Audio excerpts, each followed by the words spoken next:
তাকে ছাড়া আমি কিভাবে থাকবো, এই একটা কথা কখনো তোমাকে ভালো থাকতে দেবে না। কেউ কারো জীবনে অপরিহার্য না, এই সহজ কথাটা যতদিন তুমি না বুঝতে পারবে ততদিন তুমি ভালো থাকতে পারবে না। সময় সবকিছু বদলে দেয়। একসময় যে মানুষটা তোমার সাথে কথা না বলতে পেরে হাউমাউ করে কাঁদতো, আর সে মানুষটা তোমার 50 বার কল রিসিভ করারও সময় পায় না। একসময় যে মানুষটা সারা রাত জেগে কথা বলার জন্য অনুরোধ করত, আজ তার খুব সহজে ঘুম চলে আসে। একসময় যে মানুষটা তুমি না খেলে খেত না, আজ তার সময় হয় না তোমার কাছে জানতে চাইবার তুমি খেয়েছো কিনা। একসময় যে মানুষটা তোমাকে ছাড়া 1 মিনিটও চলে না বলে শক্ত করে জড়িয়ে ধরত, আজ সেই মানুষটা 1 সপ্তাহ পরেও যোগাযোগ করার সময় পায় না। একসময় যে মানুষটা তোমার সবকিছু ভালো লাগতো, আজ সেই মানুষটার তোমার ভালো জিনিসগুলো অসহ্য লাগে।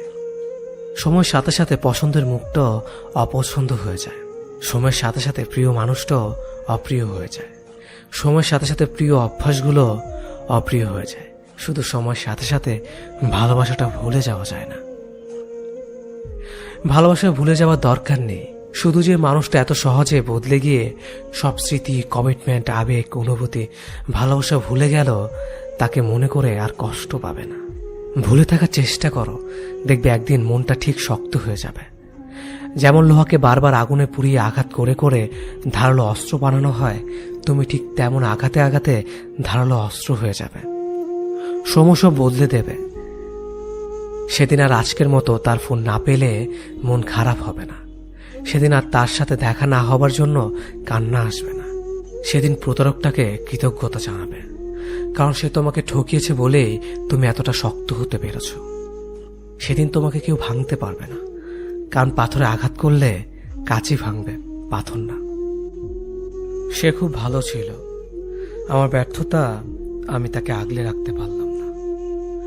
আমি কেমন ভালোবাসলাম তাকে, তার ভালো খারাপ আমি মানতে পারলাম না। ছি, আমার নিজের প্রতি নিজের রাগ হয়। তার ভালো খারাপ ভালো লাগা যদি আমি মেনে নিতাম, ইস, তাকেও আগলে রাখা যেত। আমি কেমন প্রেমিক ছিলাম, কখনো তার ভালো লাগার মূল্যই দেইনি। তার ভালো লাগতো কি জানেন? তার ভালো লাগতো আমি ছাড়া আরো অনেকের সাথে কথা বলতে। তার ভালো লাগতো আমাকে অপেক্ষা করিয়ে অন্যের সাথে কথা বলা। তার ভালো লাগতো আমি যেন তার রাগ ভাঙাই, আমার রাগ সে না ভাঙলেও চলবে। তার ভালো লাগতো ছেলে বন্ধুর সাথে খুব খারাপভাবে কথা বলা। তার ভালো লাগতো সবাইকে ছবি দেওয়া, কিন্তু আমি চাইলেই 1000 বাহানা। তার ভালো লাগতো মিথ্যে কথা বলা। তার ভালো লাগতো পুরনো প্রেমিকের সাথে কথা বলা। তার কিন্তু আমাকেও ভালো লাগতো, সেটাও আমি জানতাম।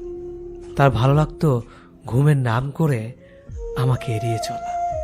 তার ভালো লাগতো আমাকে কষ্ট দেওয়া। আমি তার এসব ভালো লাগা মেনে নিতে পারলাম না। ছি, আমি কেমন প্রেমিক ছিলাম। এই জন্যই তো তাকে আগলে রাখতে পারলাম না। আসলে তার ভালো লাগার যে আমি মূল্যই দেইনি। মানুষের ভালো লাগাকে প্রাধান্য দেওয়া লাগে, না হয় সম্পর্ক টিকে না। সম্পর্কে শুধুমাত্র একজনের ভালো লাগার জন্যই অন্য আরেকজন অন্ধের মতো ভালোবেসে যায়। হারিয়ে ফেলেছি আমি আমার ভালোবাসাকে। সত্যি সে ভালো ছিল। আমি আজও নীরবে বসে চোখে জল ফেলি। আমাকে তুমি বুঝতে পারোনি, হয়তো বোঝার চেষ্টা করনি বলেই আমাকে তুমি বুঝতে পারোনি। আমার কলিজার প্রতিটা পৃষ্ঠায় এক একটা মহাকাব্য রচনা করে চলেছে। একটা বারের জন্য তুমি পড়ে দেখোনি। তবে আমাকে দেওয়া ভালোবাসা কি আমার প্রতি তোমার করুণা ছিল? আমি তো তোমাকে মন থেকে ভালোবেসেছিলাম, আজও তোমাকে সত্যিকারের ভালোবাসি। আমার ভালোবাসা কোনো খাত নেই। তোমাকে সত্যিকারের অর্থে আমার ভালোবাসার রাজ্যের রানী করেছিলাম। সবকিছুর পরও কেন কেন এভাবে আমার থেকে দূরে চলে গেলে? সবটাই তো জানতে কতটা পাগলের মতো তোমাকে ভালোবেসেছি। হায়রে দুনিয়া, এই পৃথিবীতে সত্যিকারের ভালোবাসার কোনো দামই নেই। তোমার তো ভালোবাসাগুলো হয়তো অভিনয় ছিল, তাই না? কি দোষ করেছিলাম বলো তো? তোমাকে ভালোবাসাটা কি আমার দোষ ছিল? কিন্তু আমি তো তোমাকে জোর করিনি, আমি একাই তোমাকে ভালোবেসে যাচ্ছিলাম। এটাই তো ভালো ছিল। কেন 2 দিনের জন্য এসে আবার চলে গেলে? আমাকে ভালোবাসতে যদি তোমার এতটাই অরুচিকর হয়, তবে কেন তুমি আমাকে মিথ্যে স্বপ্ন দেখালে? তোমার মনে আমি নেই, সেখানে অন্য কেউ। এটা আমাকে বলে দিতে পারতে। আমি তো দিব্যি ভালোই ছিলাম। আমি আমার একা জীবন আর নীরব ভালোবাসাকে নিয়ে, যে ভালোবাসা আমি তোমাকে কখনোই কাছে পেতাম না, নিজেকে আড়াল করে তোমাকে রোজ দেখতাম।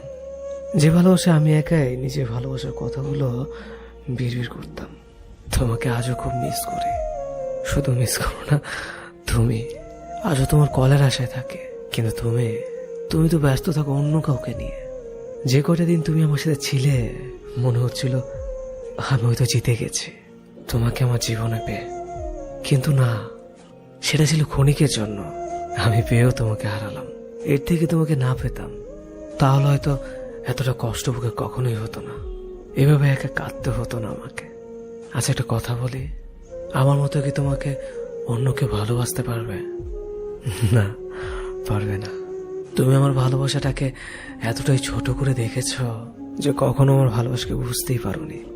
শেষবারের মতো একটা কথা বলবো, কে তোমাকে আমার থেকে এত বেশি ভালোবাসে? কার জন্য তুমি আমাকে এভাবে কষ্ট দিচ্ছ? সুখে থাকো তুমি তাকে নিয়ে, আমি না হয় একাই তোমাকে ভালোবাসবো। সম্পর্ক যখন শুরু হয় তখন আমরা ভীষণ রকমের কেয়ারিং থাকি। সকালে ব্রেকফাস্ট থেকে ডিনার পর্যন্ত একজন অপরজনের খাবারের কথা মনে করিয়ে দেই। ব্যাপারটা এমন না যে আমি তাকে খেতে না বললে সে খাবে না। ব্যাপারটা হলো সম্পর্কের শুরুর দিকে কেয়ার নেওয়া এবং কেয়ার পাওয়া, দুটো বিষয় আমরা ভীষণ রকমের তৃপ্তি পাই। ঘন্টায় 3 বার ফোন দেওয়া, দিন শেষে প্রিয় মানুষের সাথে ঘন্টা পর ঘন্টা কথা বলা, একজন অসুস্থ হলে আরেকজনের দুশ্চিন্তা হওয়া, সবকিছুই একটু অন্য রকমের থাকে। মাঝে মাঝে মনে হয় মানুষটাকে ভালোবাসার জন্য এক জীবন যথেষ্ট না। এরপর অল্প অল্প করে সম্পর্কের ডেফিনেশন বদলাতে শুরু করে। কেয়ারিং মানুষগুলো ড্যাম কেয়ার হয়ে যায়, প্রিয় মুখ মুখস্থ হয়ে যায়। রাত জেগে কথা বলা মানুষটা মধ্যরাতে ঘুমাতে শুরু করে। একজনের অসুস্থ হওয়ার ব্যাপারটা আরেকজনের কাছে স্বাভাবিক হতে শুরু করে। প্রচন্ড জ্বরের ঘরে যে বিপরীত মানুষটা একসময় মাথায় হাত বোলানোর কথা বলতো, সম্পর্কের বয়স বেড়ে গেলে সেই মানুষটা একটা না পেয়ে এক্সট্রা খেয়ে ঘুমিয়ে যাওয়ার কথা বলে। টিপ পড়লে তোমাকে কি যে সুন্দর লাগে বলা প্রেমিক একসময় চোখের নিচে পড়ে যাওয়া কালিরও খেয়াল করে না। আমরা বেরিয়ে আসতে শুরু করি একটা ফ্যান্টাসির জগৎ থেকে। তারপর একদিন আর সবকিছু আগের মতো চলতে থাকে না। সব কেমন এলোমেলো লাগে। মানুষটা অভ্যাস হয়ে গেলেও একসময় মানুষটাকে আর আপন লাগে না। হৃৎপিণ্ড ভর্তি ভালোবাসা মরে গিয়ে যেখানে অভিযোগ ঢুকতে শুরু করে। আহা, ইনসোমিনিয়া ঝাপটে ধরে সমস্ত শহরটাকে। আমরা আশ্রয়হীন থাকতে পারি না। সবসময় একটা আশ্রয় দরকার হয় আমাদের। তারপর আমরা দূরে যেতে শুরু করি, একটা নিরাপদ আশ্রয় খুঁজে, একটু প্রেম খুঁজে, একটু কেয়ারিং চাই। মাঝে মাঝে দূরে চলে যেতে হয়। দূরে চলে যাওয়াটা জরুরি। দূরত্ব সৃষ্টি না হলে মানুষগুলোকে গুরুত্ব বোঝানো যায় না। মাঝে মাঝে নিজেকে আড়াল করে মানুষগুলোকে টের পাইয়ে দিতে হয় বুকে কতটা গভীর কষ্ট জমে গেলে মানুষ দূরে চলে যায়।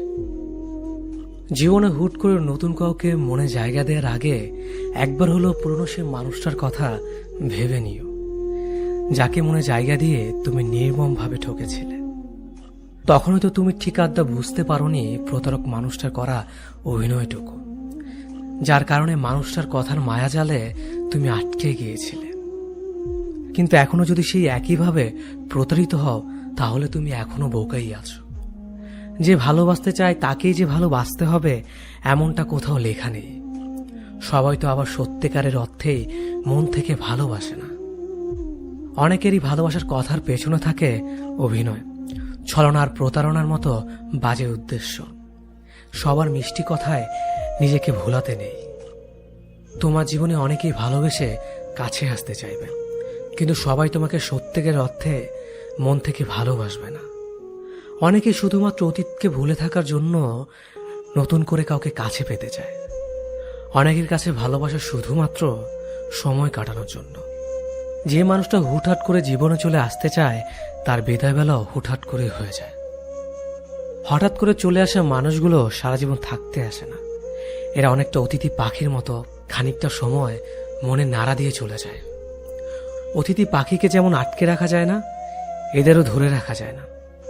যে জীবন থেকে চলে যেতে চায় তাকে যেমন জোর করে ধরে রাখতে হয় না, তেমনিভাবে যে জীবনে হঠাৎ করে আসতে চায় তাকেও সাথে সাথে গ্রহণ করতে হয় না। মানুষটাকে অপেক্ষা করাতে হয়, তার ভালোবাসার পরীক্ষা নিতে হয়, এতে করে সঠিক মানুষ চিনতে পারা যায়।